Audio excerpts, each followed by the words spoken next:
நம்முடைய வாழ்வியல் கணக்கு வழக்குகளை அவன் சரியாக பற்று வரவு வைத்து செலவு கணக்கையும் எழுதக்கூடிய பெரிய முதலாளி இறைவன். எப்படி இறைவன் நாமத்தை சொல்ல சொல்ல நாம் அவனோடு கலந்து விடுகிறோமோ, அதுபோல இந்த நூல்களை படிக்க படிக்க அந்த இறைவனுக்கே நான் அடிமையாகி போனேன். எனவே அடுத்த தலைமுறைக்கு ஆன்மீகம், பண்பாடு, நாகரீகம், நல்ல பழக்க வழக்கம் இவற்றையெல்லாம் சொல்வதற்கு வாசிப்பு திறன் அவசியம். அனைவருக்கும் அன்பு வணக்கம். மீண்டும் உங்கள் அனைவரையும் உங்கள் பிரசித்தி பெற்ற ஜெயா தொலைக்காட்சியின் அருள் நேரத்தில் ஆனந்த ஆரம்ப பகுதியில் சந்திப்பதில் மகிழ்ச்சி. ஆன்மீக அன்பர்களே, நாள்தோறும் நம்முடைய ஜெயா தொலைக்காட்சியில் வரக்கூடிய அருள் நேரத்தினுடைய ஒவ்வொரு நல்ல ஆன்மீக பகுதிகளையும் நம்முடைய ஜெயா தொலைக்காட்சியினுடைய ஆன்மீகம் யூடியூப் சேனலில் நீங்கள் போய் கிளிக் பண்ணி தாராளமாக உங்களுக்கு நினச்ச நேரத்தில் பார்க்கலாம், பல பேருக்கும் பரப்பலாம் அப்படிங்கிற செய்தியை சொல்லிவிட்டு நான் இன்றைய புலர்காலை பொழுதில் நேரடியாக நிகழ்வுக்குள் செல்கின்றோம். படிப்பதில் இல்லாத சுகமா, நல்ல பழக்கத்தில் இல்லாத சுகமா, கெடுக்கின்ற பொருட்களில் நீ சுகத்தை வைத்தால் கேட்பதும் பிடிப்பதும் தகுமா. இப்போ கோடை காலம், நிறைய பேருக்கு பள்ளி கல்லூரிகள்லாம் விடுமுறை காலங்கள் தான் இது.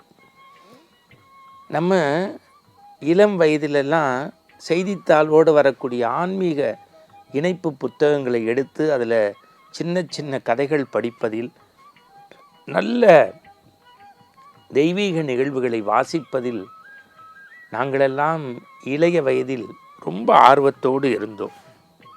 எனவே அடுத்த தலைமுறைக்கு ஆன்மீகம், பண்பாடு, நாகரீகம், நல்ல பழக்க வழக்கம் இவற்றையெல்லாம் சொல்வதற்கு வாசிப்பு திறன் அவசியம்.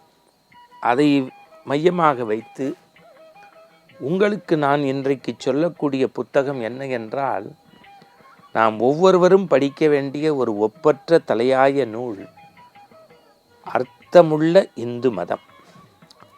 இந்து மதம் என்பதே கடலை போல பறந்து விரிந்தது, வானமே அதற்கு எல்லை என்பதை இந்த தேசம் நன்கு அறியும். அதுவும் கவியரசு கண்ணதாசன் அவர்கள் எழுதிய அர்த்தமுள்ள இந்து மதம் பாகம் பாகமாக வந்திருக்கிறது. 10 பாகமும் சேர்ந்து ஒத்த புத்தகமாகவும் வந்திருக்கிறது. அவர் எப்படி எழுதுகின்றார் என்றால், அந்த புத்தகத்தில் வாசித்த போது கண்கள் அப்படியே குளமாகின. நான் தொடக்க காலத்தில் எழுதுகிறார் கவியரசு கண்ணதாசன், கந்தபுராணம், பெரிய புராணம், இராமாயணம், தேவாரம், திருவாசகம், பிரபந்தம், வில்லிபாரதம் இவற்றையெல்லாம் நான் எள்ளி நகையாடுவதற்கும் அவற்றை நான் கிண்டல் கேலி செய்வதற்கும் எண்ணி எண்ணி படித்தேன். எப்படி இறைவன் நாமத்தை சொல்ல சொல்ல நாம் அவனோடு கலந்து விடுகிறோமோ, அதுபோல இந்த நூல்களை படிக்க படிக்க அந்த இறைவனுக்கே நான் அடிமையாகி போனேன். என்னுடைய ஆணவம் துறந்தது, என்னுடைய மாயை அகன்றது. இதற்கு காரணம் என்னுடைய வாசிப்பு. இது நான் சொல்லலை, கவியரசு கண்ணதாசன் எழுதுகிறார். இத்தனை விஷயத்தையும் நான் இறைவனுக்கு இன்று போல் என்றைக்கோ அடிமையாயிருந்தால் இன்னும் ஆயிரக்கணக்கான புத்தகங்களை இறைநெறியில் நான் தந்திருப்பேன். ஆனாலும் இந்து சமயத்திற்கு புதிய பிரச்சாரகர்கள், புதிய உபன்யாசகர்கள், புதிய எழுத்தாளர்கள் வேண்டுகின்ற அவசியமில்லை. அக்கா, அடுத்தவங்க யாரும் அப்படி எழுதக்கூடாது, பேசக்கூடாதுன்னு சொல்ல வரல. புதிய பிரச்சாரகர்கள், உபன்யாசகர்கள், எழுத்தாளர்கள் அவசியமில்லை. காரணம், இந்த மதம் மரத்தினுடைய வேரை போல மண்ணுக்குள்ளே ஆழங்கால் பட்டு பறந்து விரிந்து நெளிந்தது. ஆனால் இன்றைக்கி நம்ம என்ன பண்ணுறோம், சில உபன்யாசகர் இந்து மதத்தாலேயே பேசி, இந்து மதத்தாலேயே வளர்ந்து, இந்து மதத்தாலேயே புகழ் பெற்று உச்சத்துக்கு போனதுக்கு பிறகும் இந்த மதத்தை கிண்டல் கேலி பேசுகிறோம். அவங்களும் நல்லா இருக்காங்கன்னா அதுதான் இந்து மதத்தினுடைய சகிப்புத்தன்மை. பிற மதம்லாம் இப்படி பண்ணாங்கன்னா அப்படி அவங்க காணாமல் ஆக்கிடுவாங்க ஒரு கனப்பொழுதில். அவங்கள சமூகம் அங்கீகரிக்காது. ஆனால் இந்து மதம் தன்னை வசைபாடுபவர்களையும் வாழ வைக்கக்கூடிய மதம் எதுன்னா இந்து மதம்தான். அவர் எழுதுகிறார், இறைவனை ஒருபோதும் நாம் ஏமாற்ற முடியாது. யாரு? கண்ணதாசன். நம்முடைய வாழ்வியல் கணக்கு வழக்குகளை அவன் சரியாக பற்று வரவு வைத்து செலவு கணக்கையும் எழுதக்கூடிய பெரிய முதலாளி இறைவன்.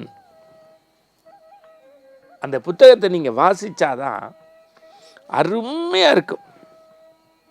அதுலேயும் எழுதுகிறார், வாரியார் சாமிகள் போல, புலவர் கீரன் போல, பிற உபன்யாசகர்கள் போல எனக்கு இன்னும் இறைஞானம் வந்திருந்தால் இன்னும் நான் ஆன்மீகத்தில் தொய்ந்திருப்பேன். ஆனாலும் சொல்கின்றேன், இந்துக்களே, இறைவன் நாமத்தை சொல்ல தவறாதீர்கள்.